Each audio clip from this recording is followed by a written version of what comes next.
બધા ગોવાળિયાઓએ જોયું કે આ લાલો યમુનાજીમાં કૂદ્યો અને યમુનાજીમાંથી પોતાના પિતાને છોડી લાવ્યો.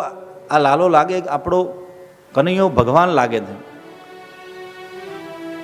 એક મિત્ર કે સાચી વાત છે, હું આટલો મોટો ગોવર્ધન ઉપાડ્યો, આ બકાસુર અઘાસુર બધાને માર્યા, પેલા ધોળી દાઢીવાળા બ્રહ્માજી અને પગે લાગતા હતા, આ કનૈયો કંઈક વિશેષ છે.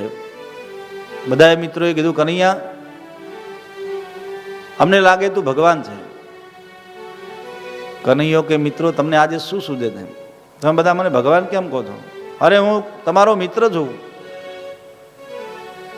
યશોદાનો લાલો છું. કહ્યું કે ના, આટલા બધા કામ કરે તું આ યમુનાજીના ધરામાંથી તારા પિતાજીને છોડાવી લાવ્યો. કનૈયો કે ચલો હું ભગવાન છું, તમારી શું ઈચ્છા છે કહો. બધા ગોવાળિયાઓ કે લાલા અમને એવું લાગે તું વૈકુંઠનો નાથ છે, તો તું વૈકુંઠ લોકના અમને દર્શન ન કરાવે?